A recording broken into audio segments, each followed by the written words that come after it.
श्री कृष्ण की उपस्थिति में पांडवों ने 5 गांव लेने का निर्णय लिया, तब श्री कृष्ण अर्जुन के सखा थे, संबंधी थे।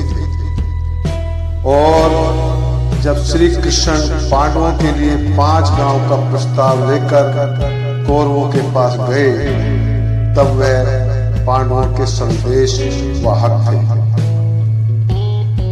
जब अर्जुन ने महाभारत युद्ध के लिए श्री कृष्ण से सहायता मांगी, तब श्री कृष्ण अर्जुन के सारथी बने।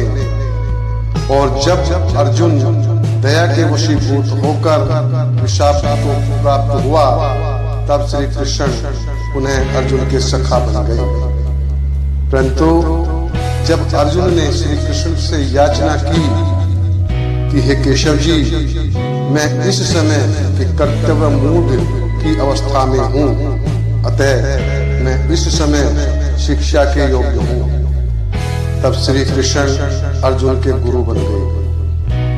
और एक योग्य गुरु के श्री मुख से ऐसे समय में जो वाणी प्रकट होती है, वह साक्षात आत्मा की वाणी होती है। तब उस योग्य गुरु की स्थूल देह आत्मा के प्रकट्य का साधन मात्र बन जाती है। योग्य गुरु की देह के श्री मुख से जो स्वर फूटते हैं, वे साक्षात आत्मा के स्वर होते हैं। श्री कृष्ण महायोगी हैं, उन्होंने चाहा और आत्मा प्रकट हो गई। परंतु अर्जुन महायोगी नहीं है, उसका अंतर्मन तो अभी भी स्थूल देह के साथ बंधा है, और मनुष्य का अंतर्मन अनेक प्रश्नों का जनक है। सो अर्जुन के प्रश्न अभी समाप्त नहीं हुए हैं। उसने श्री कृष्ण के सत्य स्वरूप को अभी पहचाना नहीं है, क्योंकि श्री कृष्ण की स्थूल देह से तो परिचित है अर्जुन, आत्मा से नहीं। अर्जुन ने श्री कृष्ण को केवल इतना ही समझा है कि श्री कृष्ण अच्छे वक्ता हैं, शास्त्रों के ज्ञाता हैं, 16 कलाओं से युक्त हैं, इसलिए श्री कृष्ण भगवान हैं, सो पूजनीय है। परंतु अर्जुन ने अभी यह नहीं जाना कि जो भगवान से भी श्रेष्ठ है, सब जीवों के जीवन का सार है, श्री कृष्ण ऐसी सत्य स्वरूप आत्मा के ज्ञाता है। अतः अभी अर्जुन की बुद्धि श्री कृष्ण के कंठ से निकली सत्य स्वरूप की वाणी को समझ नहीं पा रही है। और यह बात श्री कृष्ण भी जानते हैं कि प्रथम अर्जुन के अंतर्मन में घट रहे द्वंद्व को शांत करना होगा, तभी अर्जुन का अंतःकरण स्वच्छ हो पाएगा, तभी अर्जुन की बुद्धि सत्य स्वरूप आत्मा की वाणी को सुन पाएगी। तो आइए अब अर्जुन और श्री कृष्ण के मध्य हो रहे संवाद को सुनते हैं। अर्जुन ने श्री कृष्ण भगवान से प्रश्न किया, हे जनार्दन जी, यदि निर्वाण पद यानी ब्रह्म पद सबसे श्रेष्ठ है, तब घोर भयानक कर्म जो यह युद्ध है, इसमें मुझको क्यों जोड़ते हो? क्यों मुझे युद्ध के लिए प्रेरित करते हो? हे केशव जी, मिले हुए से वचन कहकर मेरी बुद्धि क्यों भरमाते हो? क्योंकि कहां तो यह घोर भयानक युद्ध और कहां निर्वाण पद। सो हे प्रभु, एक बात निश्चित कर कहो जिसमें मेरा कल्याण हो। अर्जुन के वचन सुनकर श्री कृष्ण जी बोले, हे निष्पाप अर्जुन, पहले मैंने ज्ञान योग कहा, योग के साथ जुड़े रहना कहा, वह मैंने ज्ञानियों के लिए कहा। अब तू कर्म के विषय में सुन। यदि कोई पुरुष सर्वकर्म को त्याग कर खाली बैठ जाए और कहे कि अब वह सन्यासी हो गया है, सो कोई काम न करेगा, तो यह उस पुरुष की बड़ी भूल होगी। क्योंकि कोई भी देहधारी जीव निकर्मी नहीं हो सकता है। वह अक्षर मात्र के लिए भी निकर्मी नहीं हो सकता है। माता के गर्भ से लेकर जीवन पर्यंत जीव तो सदैव क्रियाशील ही रहता है। हे अर्जुन, माया की रची हुई देह जीवधारियों के वश में नहीं, माया के वश में है।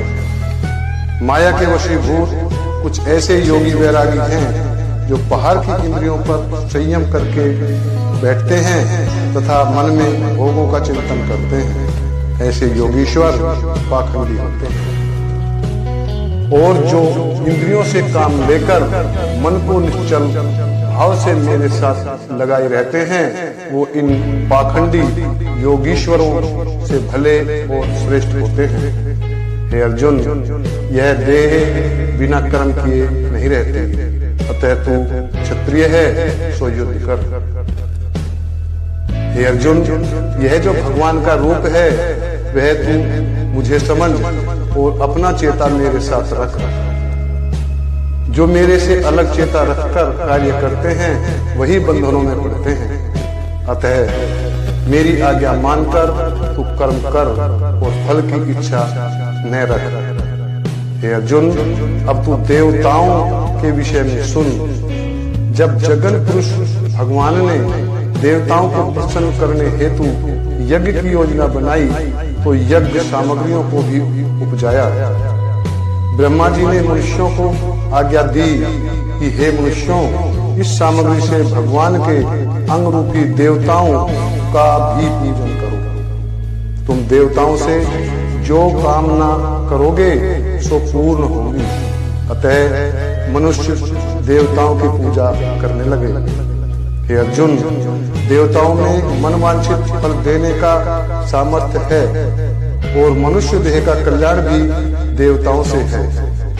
सो मनुष्य देवताओं को स्मरण करके भोजन करता है और जो मनुष्य देवताओं को स्मरण किए बिना ही भोजन करता है वह देवताओं का चोर कहलाता है। इस प्रकार देवताओं को दिया गया भोग मुझ तक पहुंच जाता है, परंतु मनुष्य अन्य अन्य प्रकार के देवताओं के क्रोध का भय पाल बैठता है।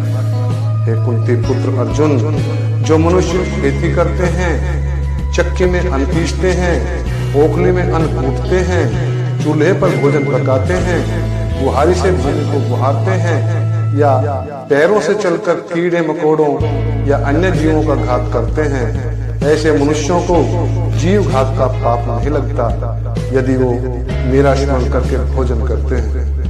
हे अर्जुन, जीवों की उत्पत्ति पंच महाभूतों से है, परंतु इन देहधारी जीवों को भोजन की आवश्यकता होती है। भोजन वनस्पतियों से मिलता है और वनस्पतियों के निर्माण में मेघों का भी योगदान होता है। मेघों के लिए समुद्रों, सूर्य की उष्मा और वायु के साथ साथ वृक्षों का भी योगदान होता है। अतः मनुष्य को चाहिए कि वह शुद्ध वायु, वृक्षों, समुद्र, सूर्य इत्यादि के लिए यज्ञ करे। इनके लिए यज्ञ करने से संसार का कल्याण होता है। यह नित्य ही पूजने योग्य है। जो मनुष्य इनमें पार ब्रह्मा नहीं देखते, ऐसे मनुष्य पार ब्रह्मा को भी नहीं पूजते। जो मनुष्य ऐसे पार ब्रह्मा को नहीं पूजते और मेरा स्मरण किए बिना भोजन करते हैं, उनका जीवन निष्फल ही जाता है। हे अर्जुन, जो महापुरुष विदेह हुए, जिन्होंने आत्मा को देह से अलग जाना, जो आत्मा का लाभ पाकर संतुष्ट हुए, कर्म तो वो भी करते हैं। वो जानते हैं कि कर्म किए से उन्हें पुण्य न मिलेगा और कर्म न करने से उन्हें पाप भी न लगेगा, परंतु वो तब भी कर्म करते हैं। अब कर्म के विषय में और सुन। स्नान आदि से लेकर कर्म नहीं त्यागने चाहिए। जो सत्कर्म करे और फल की इच्छा भी न रखे, ऐसे महापुरुष सत्कर्मों के मार्ग से पार ब्रह्मा को प्राप्त होते हैं। हे अर्जुन, श्रेष्ठ मनुष्य जो कर्म करते हैं उन्हें देखकर दूसरे पुरुष भी कार्य करते हैं। विदेही महानुभावों को कर्म करने की आवश्यकता नहीं, परंतु वो सत्कर्म का मार्ग उन पुरुषों को दिखाते हैं जो पुरुष अभी विधेय अवस्था को प्राप्त नहीं हुए हैं। हे अर्जुन, तू मुझको देख, तीनों लोकों में मेरे किसी कर्म का प्रयोजन नहीं। मैं सत्कर्म करूं तो पुण्य नहीं, और सत्कर्म न करूं तो पाप नहीं। परंतु मैं स्नान, ध्यान, गायत्री, संध्या, तर्पण आदि कार्यों के साथ साथ माता पिता की सेवा जैसे शुभ कार्य इसलिए करता हूँ कि मेरा अनुसरण करके अन्य मनुष्य भी सत्कर्म करें। हे अर्जुन, जिस मार्ग पर मैं चलता हूँ मुझे देखकर अन्य लोग भी उसी मार्ग पर चलते हैं। अब यदि तू कहे कि लोगों के निमित्त कर्मों के जंजाल क्यों करते हो, तो सुनो, यह मनुष्य नारायण की मूर्ति है। जब मनुष्य ही कर्म भ्रष्ट होने लगेंगे तो दूसरे पशुओं की भांति मनुष्य भी पशुवत हो जाएंगे, जिससे मेरी ही हानि होगी। पशुवत मनुष्य यज्ञ, पूजन इत्यादि न करेंगे और वे सत्कर्म के मार्ग को त्याग देंगे। इसलिए मैं अपनी प्रजा के कल्याण हेतु सत्य कर्म करता हूँ, अन्यथा मेरा दूसरा कोई प्रयोजन नहीं। हे अर्जुन, विवेकी पुरुष को भले ही सिद्ध अवस्था प्राप्त हो जाए तो भी उसे चाहिए कि वह सत्य कर्मों का त्याग न करे। सिद्ध पुरुष के दूसरे लोगों को निमित्त सत्कर्म करते रहना चाहिए। वह अपनी सिद्धि अवस्था का भेद दूसरे मनुष्यों को न बतावे। ऐसे विधेय पुरुष को सत्य कर्मों की निंदा भी नहीं करनी चाहिए। ऐसा करने से वो मनुष्य कर्म भ्रष्ट हो जाएंगे जिनको अभी सिद्ध अवस्था प्राप्त नहीं हुई है। हे अर्जुन, जिन पुरुषों के भले बुरे कर्म होते हैं सो यह सब देह, इंद्रियां और मन माया से भरे हैं। जैसा इनका स्वभाव वैसा कर्म इनसे होता है, परंतु आत्मा साक्षी भूत है, अकर्ता है। सो हे अर्जुन, तू ऐसा समझकर न्यारे का न्यारा रहे। हे अर्जुन, तू अपने सभी कर्म मुझको अर्पण कर। यह जितनी भी देहधारी आत्मा है मैं इन सब का ठाकुर हूँ। इस कारण से मेरा एक नाम अध्यात्म अर्थात सब आत्माओं का अधिकारी है। तू अपना निश्चल चेता मेरे में रख और निराशा न हो। किसी फल की आशा मत रख और चिंता ममता को त्याग कर युद्ध कर। हे अर्जुन, ये जो असाध्य रूपी इंद्रियां हैं तू इनके भोगों की ओर मत जा। यह इंद्रियां दुख सुख और हर्ष शोक की दाता है। यह इंद्रियां आत्मा प्राप्ति के मार्ग में बाधा है। श्री कृष्ण भगवान के वचन सुनकर अर्जुन बोला, हे यादवों के पति श्री कृष्ण, यह तो सभी मनुष्य जानते हैं कि पाप किए से दुख मिलता है। हे प्रभु जी, कृपा कर मुझे बताएं कि मनुष्यों से पाप कर्म कौन कराता है। श्री कृष्ण भगवान बोले, हे अर्जुन, काम और क्रोध की उत्पत्ति रजोगुण से है। काम और क्रोध की तृप्ति भी नहीं। सो ये काम और क्रोध मनुष्य के शत्रु हैं जो मनुष्य से पाप करवाते हैं। यह सुनकर अर्जुन ने कहा, हे भगवान, मुझसे विस्तार पूर्वक इनके विषय में कहें कि इनका जन्म किस प्रकार होता है, ये बड़े कैसे होते हैं और इनकी आत्मा कौन है। श्री कृष्ण भगवान बोले, हे अर्जुन, यह मनुष्य देह की इंद्रियों में निवास करने वाले सूक्ष्म शत्रु हैं। तू इनकी उत्पत्ति सुन। स्वादिष्ट पदार्थ खाने से, उत्तम गंध सूंघने से और सुंदर वस्त्र पहनने से काम की उत्पत्ति होती है, और क्रोध की उत्पत्ति अहंकार व अभिमान से होती है। ये दोनों ही बड़े दुष्ट हैं। पहले तू काम की करतूत सुन। हर्ष और प्रसन्नता से काम उपजा, तब स्त्री का संग किया, वीर्य गिरा, सो संतान उत्पन्न हुई, जिसके मुंह में मनुष्य अंधा और चिंता आतुर हो गया। यह मैंने मनुष्य की अपनी पत्नी के लिए कहा है। अब पर नारी के संग की बात सुन। पर नारी से संबंध बनाया, किसी ने देख लिया, राजा के हाथ लगा और दंडित हो गया। राजदंड भरने के साथ साथ उसका परलोक भी बिगड़ गया। अब उसके पास कुछ भी नहीं बचा। अर्जुन, यह तो काम की करतूत कही, अब क्रोध की करतूत सुन। अहंकारमंद मनुष्य की देह ने विषयों के वास्ते किसी दूसरों को मारा या कष्ट दिया तो राजदंड मिला। राजा ने दंड स्वरूप धन छीन लिया, सो लोक और परलोक दोनों बिगड़ गए। इस प्रकार काम और क्रोध दोनों ही भय के दाता है। हे धनंजय अर्जुन, यह दोनों बारंबार मनुष्य को मोहते हैं, भरमाते हैं। यह दोनों इतने निपट नीच हैं जो मनुष्य की कमजोरियों के छिद्रों पर अपनी दृष्टि रखते हैं। जैसे कोई चोर मौका देखता है कि घर का स्वामी सोए तो वह चोरी करे। रजोगुण से उत्पन्न ये दोनों दोष मनुष्य को अज्ञान रूपी अंधेरे में रखते हैं। हे कुंती नंदन अर्जुन, काम और क्रोध सदैव अपूर्ण रहे हैं, ये पूर्ण कभी नहीं हुए। मनुष्य का मन और इंद्रियां इनके निवास हैं।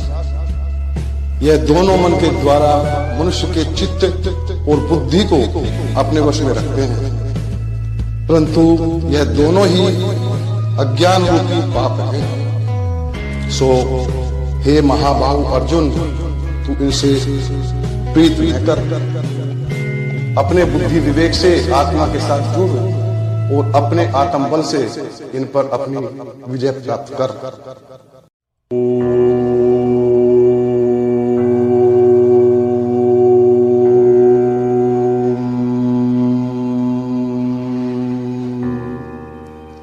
श्रीमद् भगवत के तृतीय अध्याय में भगवान श्री कृष्ण ने कई घटनाओं पर संदेश दिया है। इनमें से प्रमुख हैं देहे विदेह, विदेह का कर्म और षष्ठी पूजन। सबसे पहले देहे विदेह को जान लेते हैं कि यह क्या है। जो मनुष्य मन के वशीभूत होकर इंद्रियों से कार्य करते हैं, ऐसे मनुष्यों को देह जानिए। और जो मनुष्य आत्मा सिद्धि को प्राप्त हो गए हैं, ऐसे मनुष्य आत्मा के लाभ के लिए बुद्धि बल से इंद्रियों से कार्य करवाते हैं। देह और विदेह में एक सूक्ष्म भेद यह भी है कि देह पुरुष मन के वशीभूत रहते हैं और इंद्रियों से कार्य करते हैं, जबकि विदेह पुरुष जो आत्मा का लाभ पाकर सिद्ध हो गए हैं, ऐसे विदेह पुरुष स्वयं कोई कार्य नहीं करते, अपितु वो बुद्धि बल से इंद्रियों से कार्य करवाते हैं। आप इसे सरल शब्दों में ऐसे भी समझ सकते हैं कि देह पुरुष मन और इंद्रियों की आज्ञा से कार्य करते हैं। ऐसे पुरुषों में कर्ता होने का अहंकार स्वाभाविक है, जबकि विदेह पुरुष बुद्धि और इंद्रियों को आज्ञा देकर कार्य करवाते हैं। ऐसे पुरुषों में कर्ता होने का भाव नहीं रहता। ऐसे पुरुष कर्ता होते हुए भी कर्ता होने का भाव रखते हैं। यह श्री कृष्ण ने देह विदेह का भेद कहा है। अब जानिए कि विदेह पुरुष कर्म क्यों करते हैं। विदेह पुरुष देखने में देह पुरुषों जैसे ही दिखाई पड़ते हैं। यह आवश्यक नहीं है कि विदेह पुरुष अलग वेशभूषा में ही भूमि पर विचरण करेंगे। आपके आसपास भी कोई विदेह हो सकता है जो आपको देह पुरुष ही दिखाई देगा, श्री कृष्ण विधेय पुरुष हुए हैं, वे जानते हैं कि इस संसार में आत्मा ही प्रधान है। फिर भी श्री कृष्ण ने देह पुरुषों जैसे कार्य किए। उन्होंने यज्ञ, हवन, स्नान, माता पिता की सेवा, वृक्षों, जल, भूमि, वायु, अग्नि, आकाश, पशुओं आदि का पूजन किया। क्यों किया? वह तो स्वयं आत्मा स्वरूप थे, फिर भी उन्होंने देह पुरुषों जैसे कार्य किए।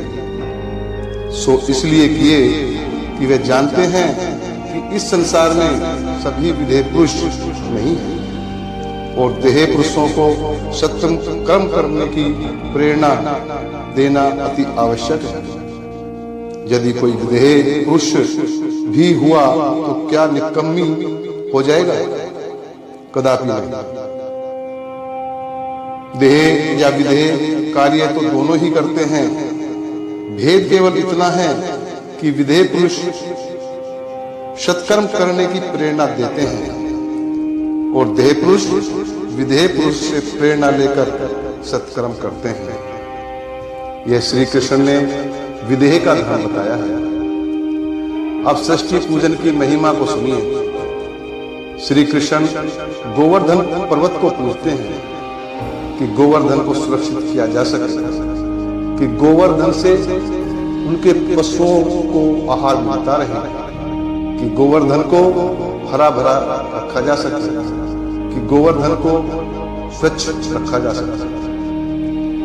श्री कृष्ण गो पूजन करते हैं कि गोधन का विस्तार हो सके, कि गोधन की सुरक्षा हो सके, कि गोधन को भरपेट आहार मिलता रहे, कि गोधन किसी भी कृषक के लिए उर्वरक है, कि गोधन कृषक का मित्र है, कि गोधन मनुष्यों के लिए दुधारू है। इसलिए कि गोवर्धन मनुष्यों और सृष्टि के लिए संतुलन है। इसलिए सिद्ध पुरुष देह पुरुषों जैसे ही कार्य करते हैं कि संसार उनसे प्रेरणा लेकर सिद्धि की ओर अग्रसर हो सके। श्रीमद् भागवत महापुराण के 3 अध्याय का महात्म्य यही है कि मनुष्य मात्र सिद्धि को प्राप्त होकर भी संसारिक कार्यों को सुचारू रूप से करता रहे और कर्ता होने का भाव न रखे। यदि कर्ता होने का भाव हो गया तो फल प्राप्ति की इच्छा भी बलवती होगी, और यदि फल प्राप्ति की इच्छा ने जन्म लिया तो ऐसा पुरुष आत्मा के अनंत सुख से वंचित हो जाएगा। अब आगे सुनिए। एक मोटा मल सेठ था, बहुत अहंकार था उसको कि उसने अतः चल अचल संपत्ति जोड़ ली है। एक दिन मोटा मल का सामना किसी सिद्ध पुरुष से हो गया। लगा बघारने मोटा मल कि वह कितना धन कुबेर है। सिद्ध पुरुष ने मोटा मल से पूछ लिया कि यह धन संपत्ति कहां से आई। मोटा मल अहंकार से बोला, कैसी बातें करते हैं श्रीमान, यह सब मैंने कमाई है। सिद्ध पुरुष जो कि एक किसान था, उस किसान सिद्ध पुरुष ने मोटा मल सेठ से पूछा, क्या सबकी सब तुमने कमाई है? तुम्हारे माता पिता, दादा दादी इत्यादि का कोई योगदान नहीं? मोटा मल सकुचाते हुए बोला, हाँ इसमें उनका भी योगदान है, परंतु अब तो यह मेरी है। किसान से पुरुष ने पूछा, आपको कोई संतान भी है या नहीं? है ना श्रीमान, मेरी 4 संतानें हैं। मोटा मल तत्परता से बोला। सिद्ध पुरुष ने पूछा, तो क्या यह संपत्ति उनको नहीं दोगे?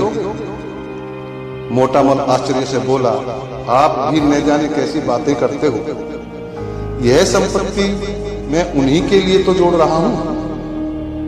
सिद्ध पुरुष ने पूछा, मोटा मल तुम्हें कुछ संपत्ति तुम्हारे पूर्वजों से प्राप्त हुई है, उसमें कुछ और जोड़कर तुम अपनी संतान को दे दोगे, फिर तुम्हारे पास क्या बचा?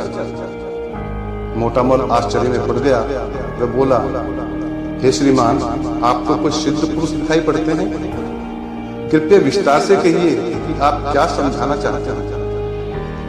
सिद्ध पुरुष मुस्कुरा कर बोले, सुनो मोटा मल, मेरे माता पिता से मुझे 5 बीघा भूमि मिली थी। मैंने अपने परिश्रम और सत्कर्मों से 5 बीघा भूमि और अर्जित कर अब वह भूमि मेरी संतान की है, परंतु मैं आज भी उतना ही परिश्रम करता हूँ जितना परिश्रम पहले करता था। मोटा मल बोला, आप क्या समझाना चाहते हो? कृपया कम शब्दों में कहिए। सिद्ध पुरुष हंसकर बोला, अरे मोटा मल, तुम्हें जो मिला वह पूर्वजों से मिला, और जो तुम्हारे पास है वह तुम्हारी संतान का है। तुम्हारा अपना क्या है मोटा मल? जो वह मिला वह किसी और का था, और जो है वह किसी और का है, और तुम इस अहंकार से पीड़ित हो कि यह सब तुम्हारा है। मोटा मल को शब्द सुझाई न दिए और वह वहां से चला जाता। मनुष्य की पीड़ा यही है कि वह सब कुछ अपने अधीन कर लेना चाहता है, जबकि जो है वह भी उसका नहीं, और जो प्राप्त होगा वह भी उसका नहीं है। मनुष्य को समझना चाहिए कि इस सृष्टि में जीव देह नष्ट हो जाने वाली है, परंतु मनुष्य के कर्म और कर्मों का धर्म आत्मा के अनुयायी बनकर सदैव विद्यमान रहते हैं। तो प्रेम से बोलिए, ओम भगवते वासुदेवाय नमः।